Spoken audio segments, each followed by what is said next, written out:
Welcome back to LaxRatsTV. This is State of Lax Episode 4. I've got my Ortiz jersey on today. You know, the Red Sox are absolutely fucking buzzing. You see, you go on Twitter, you see Roman Anthony, Marcelo Mayer running two-man games out in fucking Nantucket. You really would think that a Boston athlete would be juiced right now. Not me. Cannons, 2 losses in a row. Not even that, 2 shit losses in a row. You know, they lost to the Chaos when I thought they were the worst team in the league. And then they follow that up. You know, they really come back. You know, they really get fired up to come back and get absolutely shit on in Chicago last weekend by New York. You know, I really can't say I'm enthused. I'm not.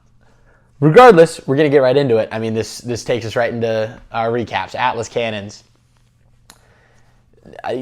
Domination. Domination is the only word that you can really use to describe this.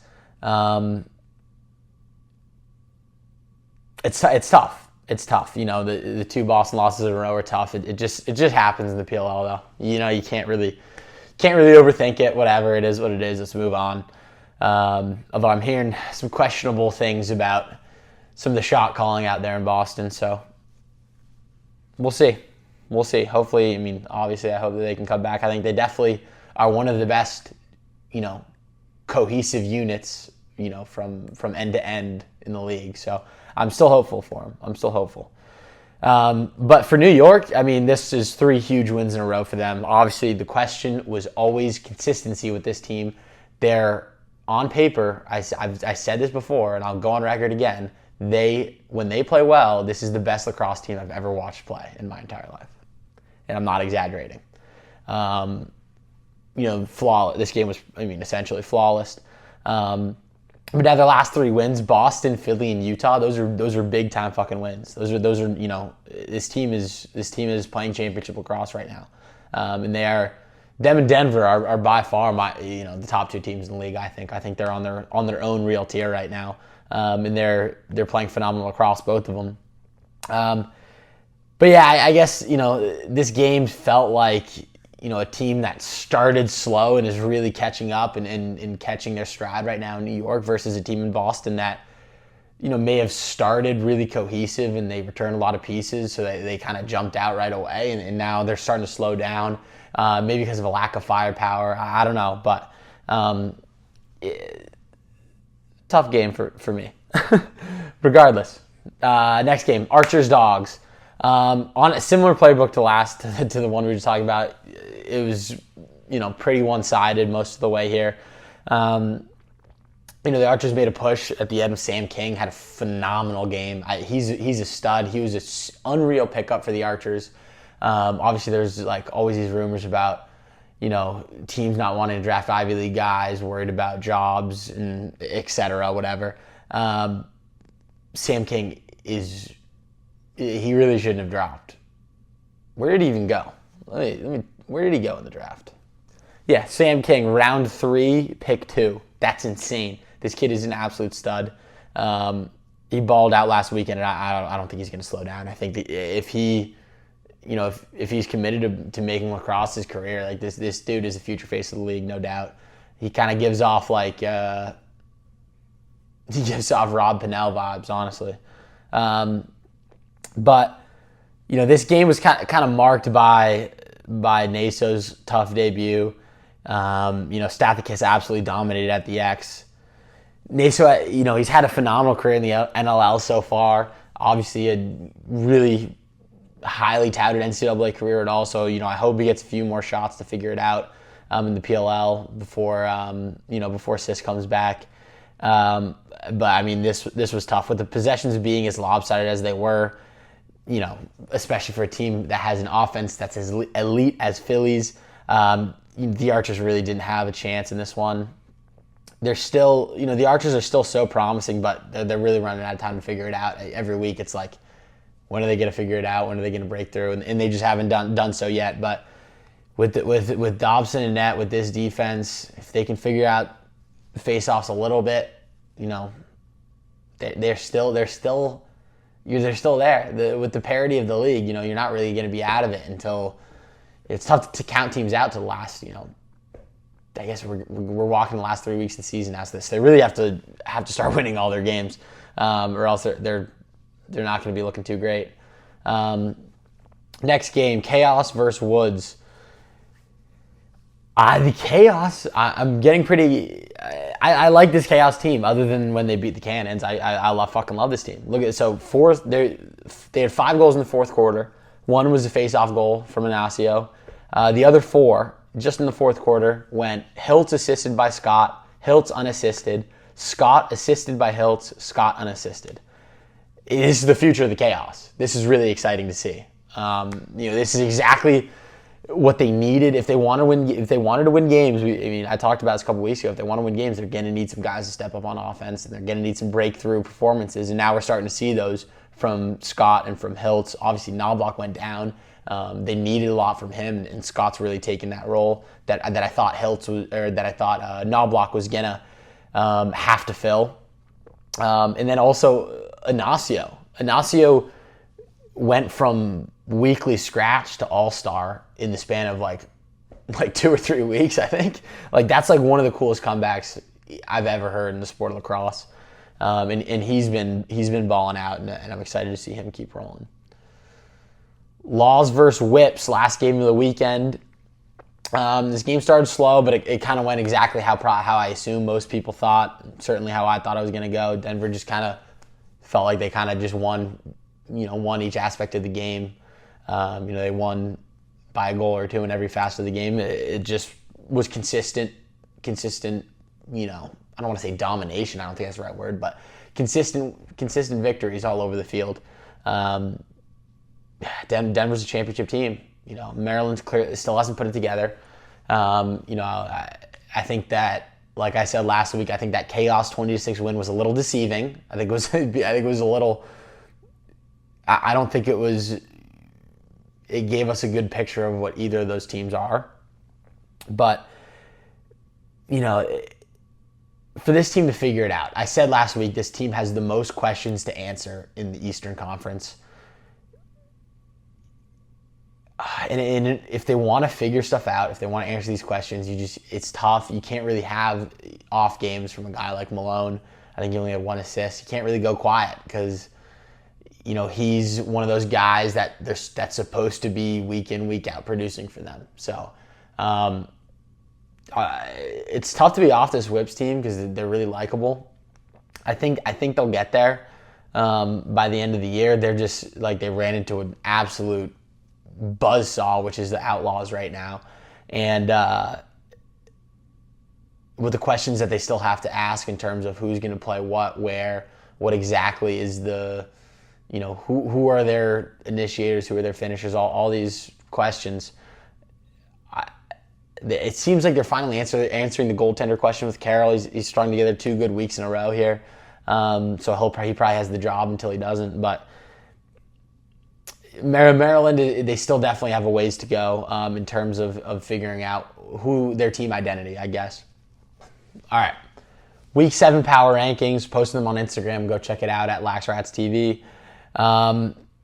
We've got New York Atlas in the 1, Denver Outlaws in the 2, Philly Water Dogs in the 3, Boston Cannons in the 4, Utah Archers in the 5, Maryland Whips in the 6, Carolina Chaos in the 7, and California Redwoods in the 8.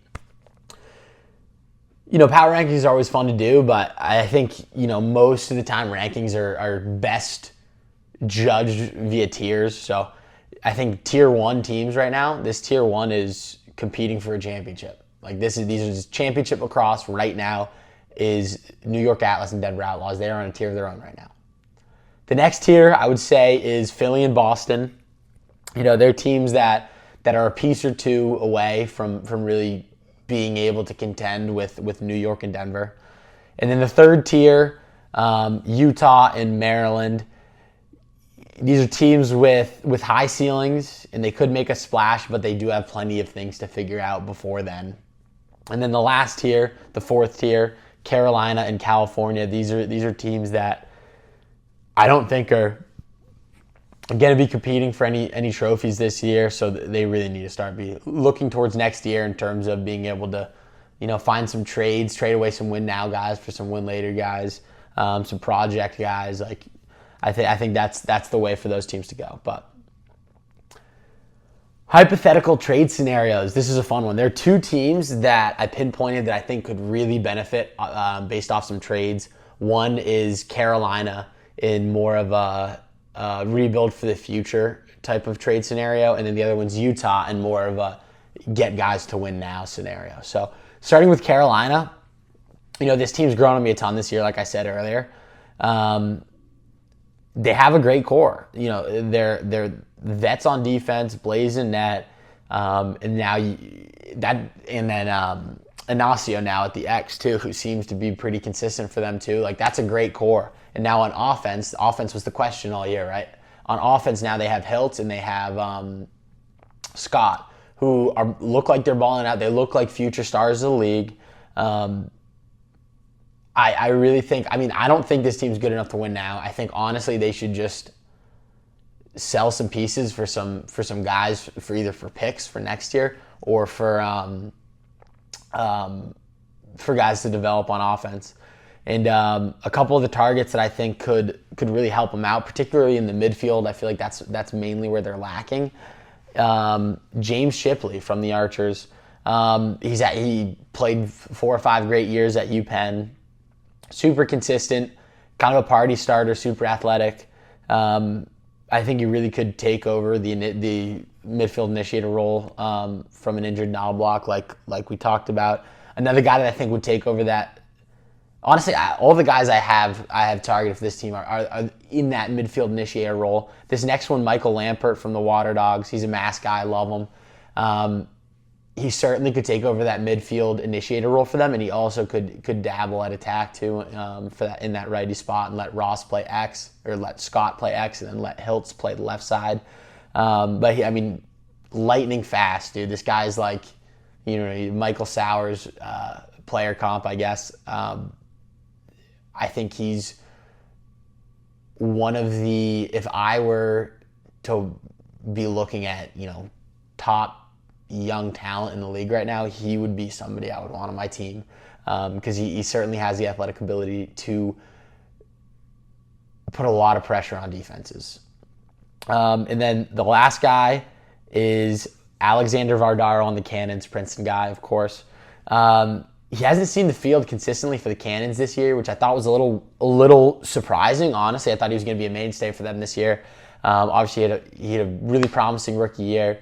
Played great in the Champs Series this spring. I haven't really understood why they aren't playing him as much or whatever, but I think he's poised to be a great midfielder in the league if a team puts him, as one of their guys. And I think that the Chaos would get a really big return on investment from him. Now to Utah. Utah, like we said, this team is more of a win now team. They've gone back to back. They've got all the pieces defensively. They've got all the pieces offensively, really, even though they haven't been really cohesive yet. The only piece really missing from this team, from what it feels like, is face-off wins. Sis has been good in the league, but he hasn't cut it this year. Now he's hurt. Like we said, Naso really had a tough week last week. I'm sure they'll give him another week or two to try to figure it out, but neither of those two guys seem to be getting it done for them. So some face-off guys that I identified, honestly, I don't know anything about face-offs. I've said this before, I don't know shit about face-offs. So some guys that I know are good that are either in the player pool or are on some teams. We got Matthew Paolato from the Whip Snakes, who played this kid at Rutgers last year. Absolute stud. He had a great year in the Big Ten. Obviously such a tough league. So I think he really deserves to get a shot in the league. Obviously, he hasn't gotten a shot on the Whip Snakes because Nards is in the GOAT convo. But next, I got Nathan LaLiberte on the Atlas. He, rookie from Bryant, he was like above 60% pretty much his entire career at Bryant. Another guy who probably deserves a chance. And then you've got guys in the player pool. You got Will Lynch. I don't know if he's in the player pool or not. He's not listed on the Archers roster. But I don't think I can't find something that said they ever dropped him, so I'm a little confused with that. But Will Lynch, if he's in the player pool, or even if it says the Archers drafted him, didn't they? Hang on 1 second, I'm looking into this. Okay, yeah, so I thought the Archers picked him up, but I'm not seeing him on the roster, so I don't really know what's going on with Will Lynch, but they should definitely consider giving him a chance, unless he's just not playing pro. P.D. LaSalla from the player pool, he dabbled in the PLL for a little bit, did solid. Zach Cole was absolute stud at SJU. He's in the player pool. He, like, obviously in college he was an absolute stud. I remember he played some games last year. I don't know if he did great, but like they need to take a chance on a couple guys, try to mix something up with the Face-Off X. All right. Last up, hypothetical PLL expansion locations. There are 4 places that I think realistically the PLL is probably going to look into or 3 places that I think the PLL is probably going to look into expanding to, and then one extra one that I think they should sooner rather than later, but don't know if it makes sense now. That last one is Toronto. Like honestly, like Toronto is a hub of lacrosse, right? Like you think of box lacrosse is centered around Toronto. That's like its home. It would be so cool. I mean, it would be so cool to have this league, move into Canada. The MLL had team in Toronto, team in Hamilton back in the day.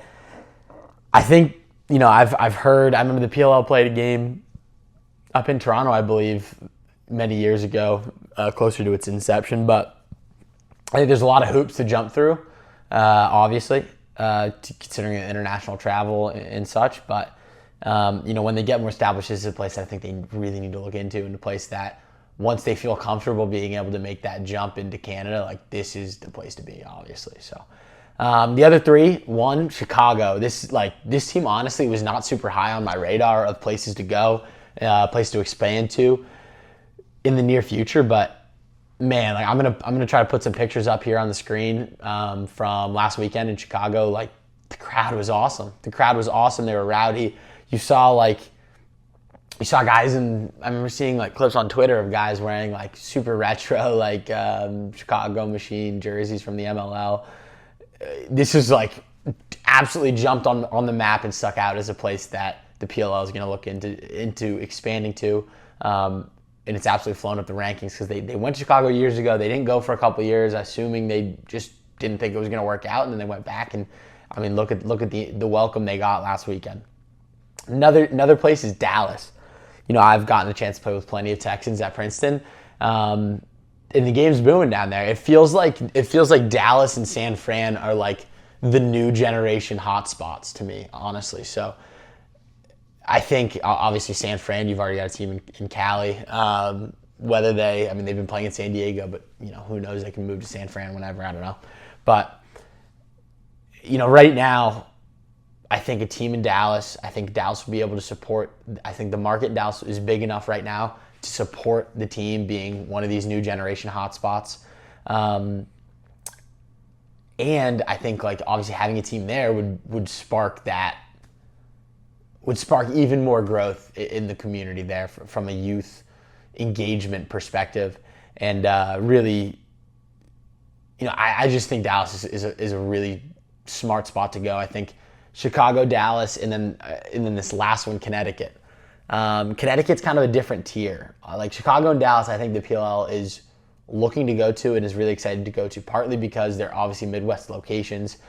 They really don't have any Midwest teams. They've got Utah, Denver, and California out on the west, and then they've got all the East Coast teams.